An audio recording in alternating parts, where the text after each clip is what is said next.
नमस्कार दोस्तों, मैं राम प्रसाद वर्मा, ज्ञान दैनिक क्लासेस ऑनलाइन। तो आज हम एक नए पाठ के साथ वीडियो को लेकर आए हैं, जिसमें हम पढ़ेंगे एल्डिहाइड, कीटोन और कार्बोक्सिलिक अम्ल। यह वीडियो और यह चैप्टर बहुत ही महत्वपूर्ण है, क्योंकि यूपी बोर्ड में बहुत सारे प्रश्न इस चैप्टर से पूछे गए हैं। तो आइए हम समझते हैं एल्डिहाइड, कीटोन और कार्बोक्सिलिक अम्ल क्या होते हैं। तो पहले हम बात करेंगे एल्डिहाइड की, उसके बाद कीटोन की और बाद में बात करेंगे कार्बोक्सिलिक अम्ल की। परिचय साथ में करेंगे। तो पहले हम एल्डिहाइड देखिए एल्डिहाइड क्या होते हैं। आप लोग कहोगे एल्डिहाइड क्या है, तो आप कहेंगे एल्डिहाइड एक महत्वपूर्ण कार्बनिक यौगिक है। एल्डिहाइड एक महत्वपूर्ण कार्बनिक यौगिक है जिसमें अल्फा हाइड्रोजन के साथ अथवा एल्किल क्रियात्मक समूह के साथ, जिसमें अल्फा हाइड्रोजन अथवा एल्किल मतलब आर के साथ क्या जुड़ा होता है, CHO मतलब एल्डिहाइड क्रियात्मक समूह जुड़ा रहता है। अर्थात एल्डिहाइड वे कार्बनिक यौगिक होते हैं जिसमें अल्फा हाइड्रोजन मतलब एक H होगा और इसका जो क्रियात्मक समूह होता है वो होता है आपका CHO। क्या होता है, CHO।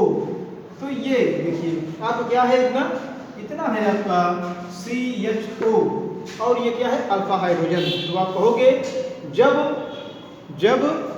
CHO क्रियात्मक समूह के साथ अल्फा हाइड्रोजन, जब CHO क्रियात्मक समूह के साथ अल्फा हाइड्रोजन अथवा CHO क्रियात्मक समूह के साथ एल्किल अर्थात आ जुड़ा रहता है।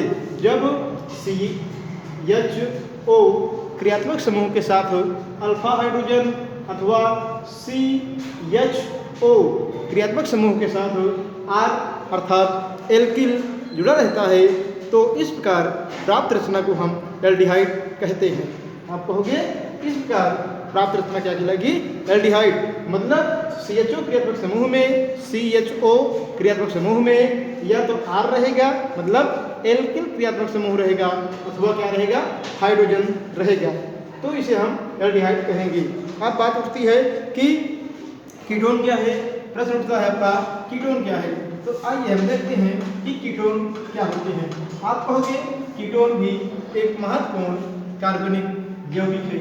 कीटोन क्या है, कीटोन भी एक महत्वपूर्ण कार्बनिक यौगिक है जिसमें क्या होता है, जिसमें CO, जिसे हम कहते हैं कार्बोनिल क्रियात्मक समूह। क्या कहते हैं, कार्बोनिल क्रियात्मक समूह।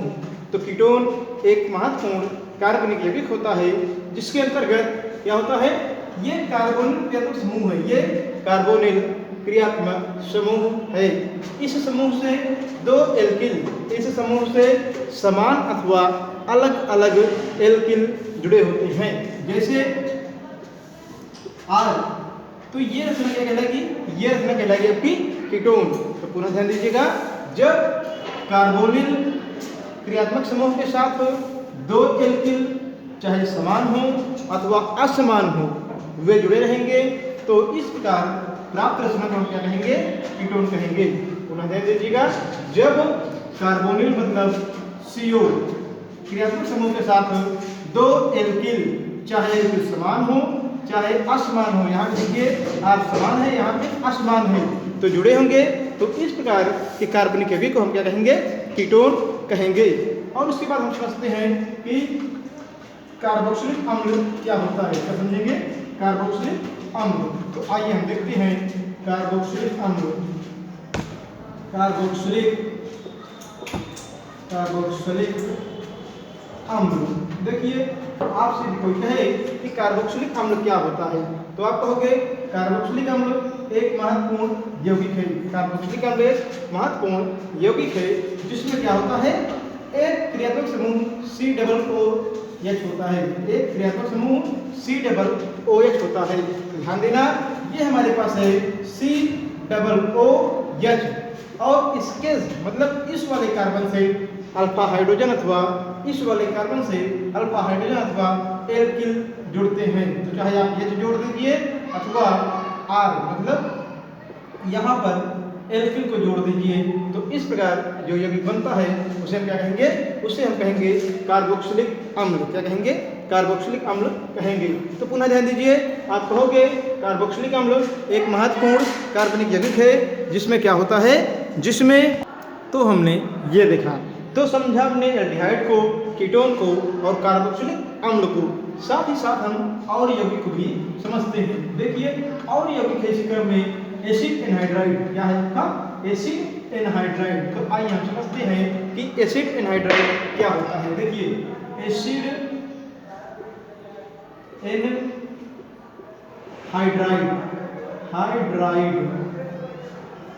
एसिड एनहाइड्राइड, इसमें होगा क्या आपका, यहाँ पे आर मतलब एल्किल, ये रचना आपको याद करनी पड़ेगी आपको, और ये आर। तो देखिए ये ऐसे मतलब आप कहोगे एसिड एनहाइड्राइड एक महत्वपूर्ण कार्बनिक यौगिक होता है। एसिड एनहाइड्राइड एक महत्वपूर्ण कार्बनिक यौगिक होता है जिसमें क्या होते हैं आपके, कि कार्बोनिल समूह के साथ, मतलब दो कार्बोनिल समूह लगा होगा और किससे जुड़ा होगा, ऑक्सीजन से, जिसमें दो कार्बोनिल समूह ऑक्सीजन से जुड़े रहते हैं, साथ ही साथ कार्बोनिल समूह से एल्किल जुड़ा रहता है। तो इस प्रकार जो प्राप्त होता है उसे हम क्या कहते हैं, इस प्रकार जो प्राप्त यौगिक है उसे हम एसिड एनहाइड्राइड कहते हैं। अभी हम केवल इनका सामान्य सूत्र देख रहे हैं, उसके बाद उदाहरण सहित हम विस्तार से पढ़ेंगे। उसके बाद फिर आता है आपका एसिटिल क्लोराइड। क्या आता है, एसिटिल क्लोराइड। तो आप कहोगे एसिटिल क्लोराइड भी महत्वपूर्ण कार्बनिक यौगिक है। एसिटिल क्लोराइड भी महत्वपूर्ण कार्बनिक यौगिक है। इसमें क्या होता है, इसमें आर के साथ क्या जुड़ा होगा, मतलब ये कार्बोनिल क्रियापद समूह है, ये आपका एल्किल है, और ये क्या है, कार्बोनिल क्रियापद समूह है, यहाँ पर क्लोरीन लगा होता है। तो आप कहोगे एसिटिल क्लोराइड महत्वपूर्ण कार्बनिक यौगिक है जिसमें कार्बोनिल मतलब CO क्रियापद समूह के साथ एक क्लोरीन लगा होता है और एक एल्किल लगा होता है। तो इस प्रकार जो यौगिक प्राप्त होता है उसे हम क्या नाम देते हैं, उससे ही हम नाम देते हैं एसिटिल क्लोराइड। अगला है आपका एसिटेमाइड। क्या है, एसिटेमाइड। तो आइए हम देखते हैं एसिटेमाइड क्या है। एसिटेमाइड आप कहोगे ये और आसान यौगिक है और महत्वपूर्ण यौगिक है। इसमें क्या होगा, आपका एल्किल होगा और उसके बाद होंगे यहाँ पर CO और NH2 होगा। तो आप कहोगे एसिटेमाइड भी एक महत्वपूर्ण कार्बनिक यौगिक है। एसिटेमाइड भी एक महत्वपूर्ण कार्बनिक यौगिक है जिसमें क्या होता है, जिसमें आपका कार्बोनिल समूह के साथ हो एल्किल जुड़ा होगा, मतलब R जुड़ा होगा, और क्या होगा, NH2 जुड़ा होगा। तो ये जो महत्वपूर्ण यौगिक है इसे क्या कहेंगे, एसिटेमाइड कहेंगे। तो हमने इस चीज को देखा। आइए हम देखते हैं, अब हम देखेंगे इन यौगिकों के उदाहरण। तो जैसे यहाँ पे आपका क्या कर सकते हैं, R के स्थान पर CH3CO, यहाँ पर होगा ऑक्सीजन CO और यहाँ क्या होगा CH3। तो आपने कहा ये क्या है, आपका एसिड एनहाइड्राइड है। जैसे आपने यहाँ पे एल्किल मतलब R रखा था, R का मान आपने यहाँ पे बदल दिया तो क्या मिल गया आपको, ये सूत्र मिल गया। उसी प्रकार देखिए आप यहाँ पे बदल सकते हो, यहाँ पे मिल गया CH3COCl। क्या मिलेगा, CH3COCl। उसी प्रकार मिलेगा यहाँ पर R के सामने आप बदल सकते हैं CH3CONH2। CH3 क्या है आपका, CH3CONH2। तो आप ऐसे भी यौगिक को देख सकते हैं। अब हम आगे पढ़ेंगे कि एल्डिहाइड कीटोन यौगिक का। तो अब हम एल्डिहाइड और कीटोन तथा कार्बोक्सिलिक अम्ल को उदाहरण से समझेंगे। तो पहले हम समझेंगे एल्डिहाइड। अब एल्डिहाइड का मतलब ये है कि जिसमें क्या होगा, आपका एक H हो और किस समूह से जुड़ा हो, आपका CHO से जुड़ा हो, इससे। तो ये है एल्डिहाइड आपका। अथवा एक यहाँ पे एल्किल मतलब CH3 है और ये किससे जुड़ा है, आपका CHO समूह से। किससे है, CHO, और ये क्या है CH3, और ये भी क्या है आपका CHO, मतलब ये क्या है आपका CHO है, किससे जुड़ा, अब हाइड्रोजन से। तो ये एल्डिहाइड होगा, ये हमने देखा। आइए अब हम इसका नामकरण करते हैं कि एल्डिहाइडों का हम नामकरण कैसे करते हैं। देखिए एल्डिहाइडों के हम नामकरण दो प्रकार से करते हैं। एल्डिहाइडों के नामकरण हम दो प्रकार से करते हैं, लेकिन हम यहाँ पे पढ़ेंगे IUPAC नामकरण। क्या पढ़ेंगे? IUPAC नामकरण। तो ये आपका यौगिक है, ये CHO, और इसका जो IUPAC नाम होगा, IUPAC नाम होगा, वह होगा आपका मेथेनल। ये हमारे पास क्या है? ये है हमारे पास फॉर्मेल्डिहाइड। क्या है? फॉर्मेल्डिहाइड। और इसका जो नाम होगा वो होगा आपका मेथेनल। क्या होगा? मेथेनल होगा। तो ये हमारे पास IUPAC नाम है, इसका नाम मेथेनल होगा। उसी प्रकार हम दूसरा यौगिक देखते हैं, CH3CHO। क्या है? CH3CHO। ये भी क्या है? एल्डिहाइड है। इसका नाम क्या होगा? इसका नाम होगा एथेनल, क्योंकि कार्बन यहाँ पर दो बार है। तो नाम क्या होगा? एथेनल इसका नाम होगा। उसके बाद देखिए यहाँ पर आपके पास CH3CH2 CHO, इसका नाम क्या होगा? कार्बन 1 2 3। तो कार्बन कितने हो गए इसमें? कार्बन 3 हो गए। तो नाम क्या होगा? प्रोपेनल। यदि आप इस वीडियो को ध्यानपूर्वक पूरी तरह से देखेंगे तो मैं आपसे वादा करता हूँ कि आप इसका मतलब इस एल्डिहाइड कीटोन कार्बोक्सिलिक अम्ल को बढ़िया से समझ पाएंगे और उनका IUPAC नाम कर सकेंगे। तो आगे देखिए हम अगला उदाहरण लेते हैं। इसको आप ऐसे भी लिख सकते हो, C4H9CHO। अब देखिए ध्यान से, इसमें कार्बन के बार 4 बार यहाँ पर, एक यहाँ पर, तो क्या होगा? पेंटे, 5 कार्बन, ध्यान देना, पेंटेनल। और उसके बाद अगला हम देखते हैं, कार्बन यहाँ पे कितने हैं? 3, और यहाँ पे हाइड्रोजन कितना होगा? 7। अब ये CHO, मतलब 3 कार्बन यहाँ पर, 1 कार्बन यहाँ पर, कितने हो गए आपके पास? 4। तो होगा आपका ब्यूटेनल। ये नाम आपने कह दिया। उसके बाद आपका होगा C5H11CHO। इसका नाम क्या होगा? इसमें कार्बन कितने? 5 हैं, और 5 है 6 हो गए। तो नाम होगा इसका हेक्सेनल। और यदि यहाँ पे कार्बन कर दिया जाए 6 और H कितना? 13, तो क्या होगा आपका? CHO, मतलब 7 कार्बन, 6 यहाँ पर, 1 यहाँ पर, तो होगा हेप्टेनल। तो इस प्रकार आप क्या करेंगे? एल्डिहाइड वाले जो कार्बनिक यौगिक हैं उनका आप IUPAC नामकरण कर सकते हैं। अब हम आगे देखेंगे कि जो आपके कीटोन है उसका हम IUPAC नामकरण कैसे करते हैं। तो आइए हम देखते हैं कि कीटोनों का IUPAC नामकरण हम कैसे करते हैं। तो इसमें आपका होगा, जो कीटोन होंगे उसमें अंत में क्या जुड़ेगा? उसमें अंत में जो जुड़ेगा वो होगा ओन। क्या होगा? ओन। और बनेगा आपका कार्बनिक कीटोन। तो देखिए इसमें क्या होता है आपका, इसमें हमारे पास नामकरण करने के वही पुराने नियम जैसे भी हमने देखा। यहाँ पे है आपके पास CH3, यहाँ पे CO होगा और CH3। तो ध्यान से देखो आप, कार्बन कितनी बार? 1 कार्बन, 2 कार्बन, 3 कार्बन। तो आप कहोगे कार्बन 3 है। हमने आपसे कहा है कि इसमें क्या जुड़ता है आपका? लास्ट में, मतलब IUPAC नाम में क्या जुड़ता है? ओन शब्द जुड़ता है। क्या जुड़ता है? ओन शब्द जुड़ता है। तो आप कहोगे प्रोपेनोन। क्या नाम होगा? प्रोपेनोन इसका नाम होगा। पुनः ध्यान दीजिए, कार्बन यहाँ पे है मतलब CH3, ये है कार्बन मतलब C, और ये CH3 है। 3 कार्बन हुए इसमें, इसलिए नाम पड़ा प्रोपेनोन। अगला देखते हैं हम C2H5CO।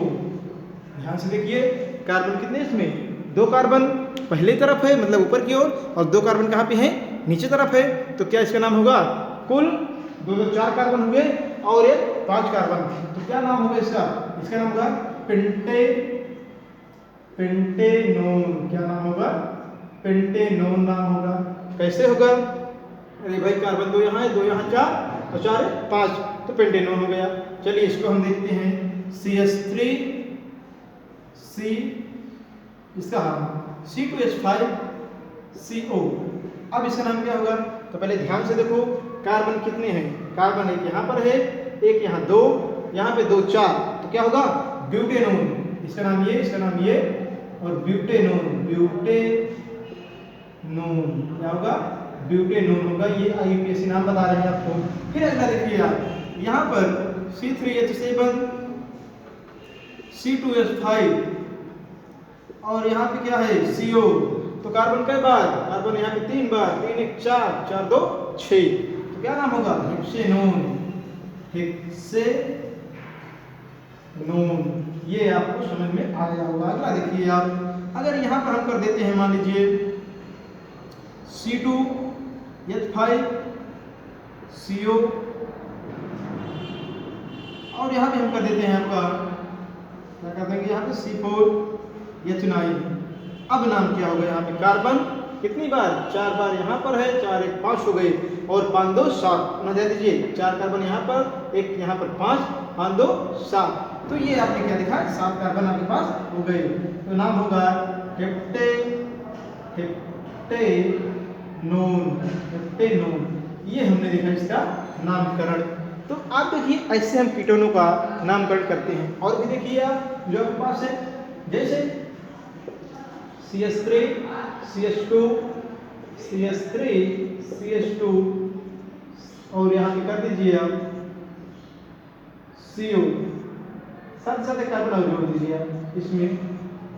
अब कार्बन कितने हुए यहाँ पे, 3 कार्बन यहाँ पे हुए, 1 2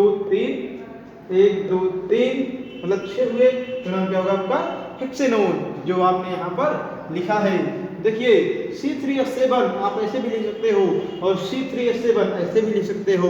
उसके बाद देखो C2H5 ऐसे भी आप लिख सकते हैं, C2H5 आप ऐसे भी लिख सकते हैं। इस प्रकार से हम नामकरण करते हैं। तो हमने इस चीज़ को देखा कि कीटोनों के IUPAC नामकरण कैसे करते हैं। आगे हम देखेंगे कार्बोक्सिलिक अम्ल का IUPAC नामकरण। यहाँ पर ध्यान देने योग्य बात यह है कि जो अभी हमने पढ़ा कीटोन, क्या पढ़ा हमने, कीटोन पढ़ा।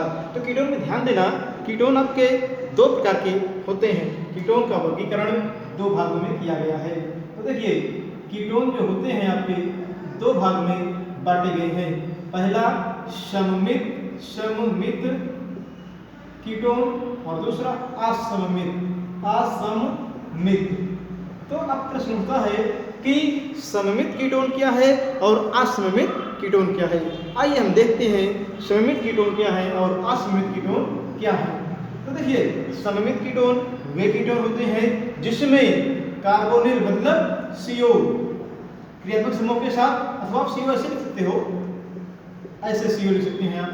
तो आप कहोगे कि सममित कीटोन ऐसे कीटोन होते हैं, सममित कीटोन ऐसे कीटोन होते हैं जिसमें कार्बोनिल मतलब CO क्रियात्मक समूह के साथ, मतलब ये CO हो गया आपका, CO क्रियात्मक समूह के साथ दोनों एल्किल मतलब दोनों R समान हो, एक ही प्रकार के हों, तो क्या होगा आपका सममित कीटोन होगा।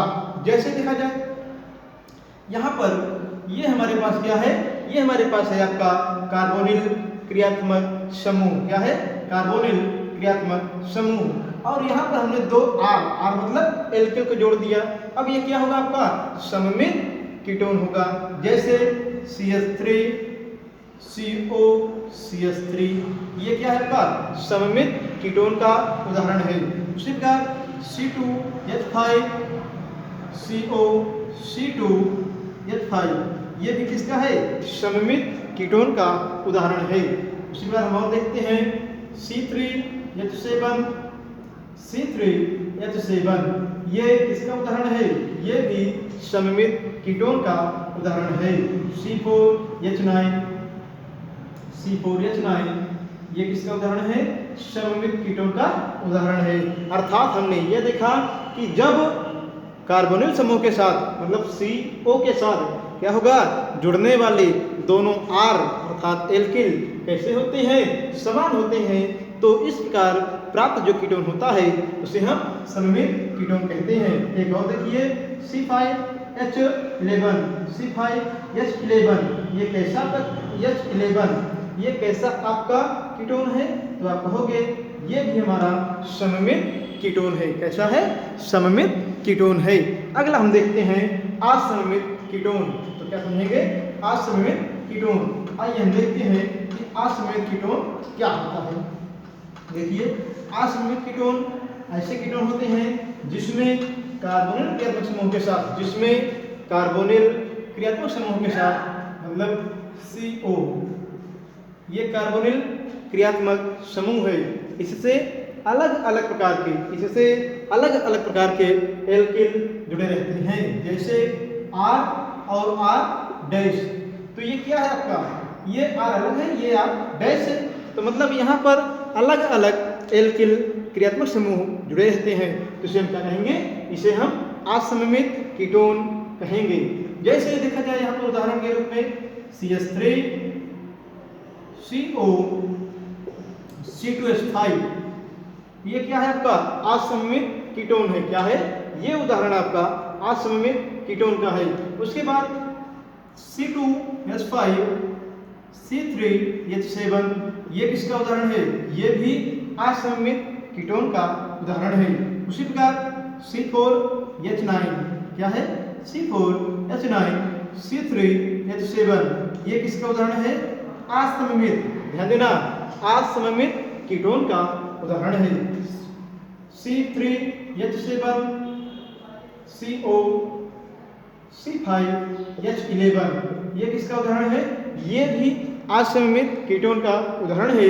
इसलिए आपने समझा अभी तक कि असममित कीटोन ऐसे कीटोन होते हैं जिसमें कार्बोनिल क्रियात्मक समूह के साथ क्या लगा होता है, आपका कार्बोनिल क्रियात्मक समूह के साथ आपके लगे होते हैं। जो एल्किल होते हैं वो अलग अलग ढंग से, अलग अलग सीक्वेंस से लगे होते हैं, उसे हम क्या कहते हैं, असममित कीटोन कहते हैं। आइए हम देखते हैं कि कार्बोक्सिलिक अम्ल का नामकरण कैसे करते हैं। क्या देखेंगे, कार्बोक्सिलिक अम्ल का हम नामकरण देखेंगे।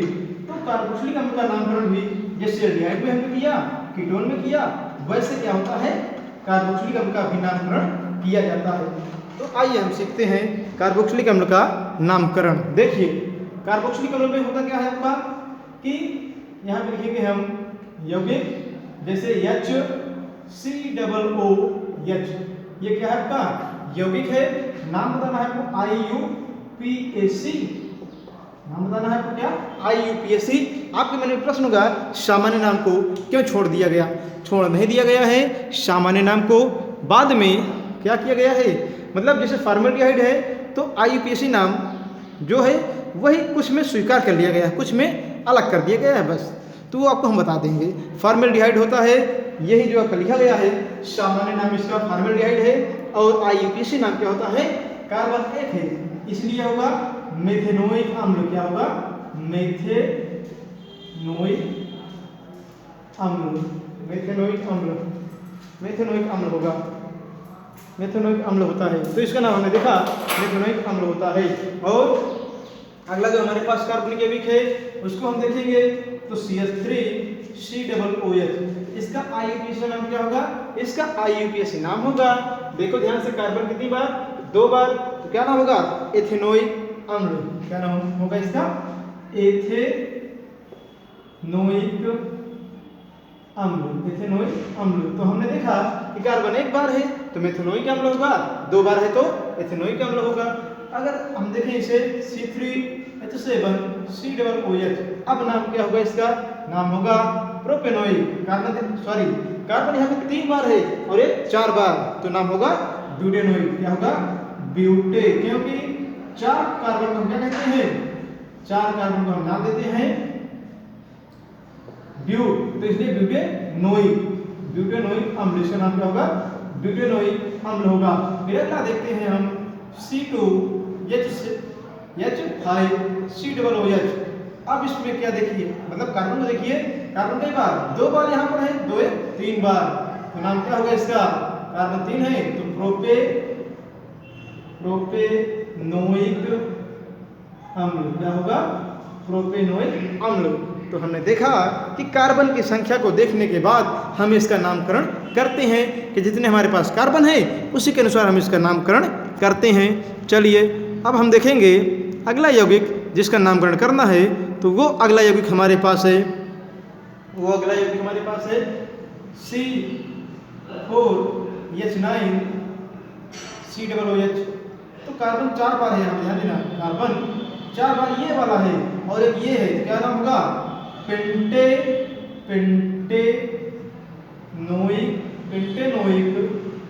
अम्ल। क्या होगा, पेंटेनोइक अम्ल। कार्बन कितनी बार यहाँ पे, 4 बार, 4 है 5 बार, तो नाम क्या होगा इसका, पेंटेनोइक अम्ल। उसी प्रकार आप देखते हैं अगला हम C5H11 COOH, तो इसका नाम क्या होगा, इसमें भी कार्बन कितनी बार है, कार्बन 5 बार है, 5 एक 6 बार, तो हेक्सेनोइक अम्ल क्या होगा, हेक्सेनोइक अम्ल, ये हमने देखा। अगर यहाँ पे कार्बन आपके पास 7 बार कर दिए जाए और H को कितनी बार, 15 बार कर दिया जाए, अब COOH, इसका नाम क्या होगा, इसका नाम होगा, कार्बन 7 है, 7 एक 8, तो क्या नाम होगा, एक्टेनोइक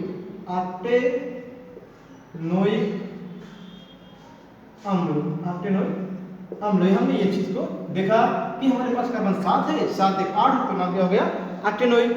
फिर अगला हम देखते हैं लास्ट वाला C6H कितना, 13, उसके बाद COOH, इसका नाम क्या होगा आपका, इसका नाम होगा, कार्बन 6 है, इसलिए आप कर दोगे, कार्बन 6 है तो 6 आप लिखिए, 6 एक 7, हेप्टेनोइक अम्ल, क्या होगा, हेप्टेनोइक अम्ल। तो हमने इस चीज को देखा कि इसका मतलब जो आपके मतलब कार्बोक्सिलिक समूह के यौगिक होते हैं उनका हम नामकरण कैसे करते हैं, तो हमने इस प्रकार के यौगिक को देखा। चलिए हम देखते हैं लास्ट यौगिक एसिटामाइड। क्या देखेंगे हम, एसिटामाइड, जिसमें हमने देखा था, मतलब ये है एसिटामाइड। अब इसमें हम क्या देखेंगे, इसमें हम ये देखेंगे कि हमने यौगिक को देखा था RCONH2, देखा था RCONH2, इसमें अंत में क्या होगा, आइड शब्द का प्रयोग होगा, एमाइड शब्द का प्रयोग होगा, क्या होगा, एमाइड शब्द का प्रयोग होगा। अब जैसे देखिए आप, अब हमारे पास क्या है, CH3CONH2, तो देखिए ये क्या है आपका, एमाइड है, ये क्या है आपका, एमाइड है, तो यहाँ पे नाम होगा आपका कि कार्बन कितनी बार, एक कार्बन यहाँ, एक कार्बन यहाँ, तो क्या होगा आपका, एथेनामाइड। क्या होगा, एथेनामाइड, इसका नाम होगा एथेनामाइड।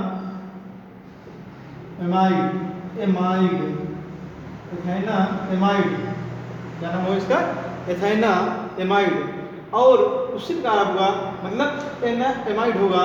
यहाँ पर आप देखोगे कि इन यौगिकों के नाम में एथेनामाइड का प्रयोग करते हैं।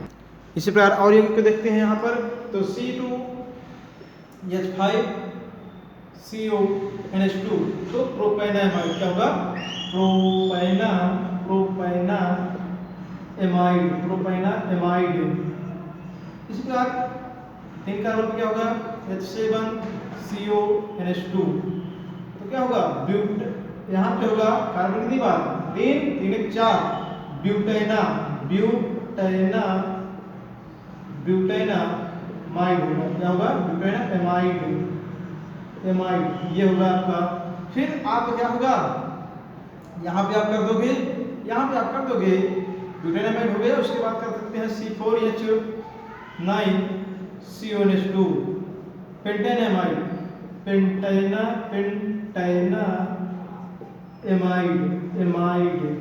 तो हमने इस प्रकार के यौगिक को देखा।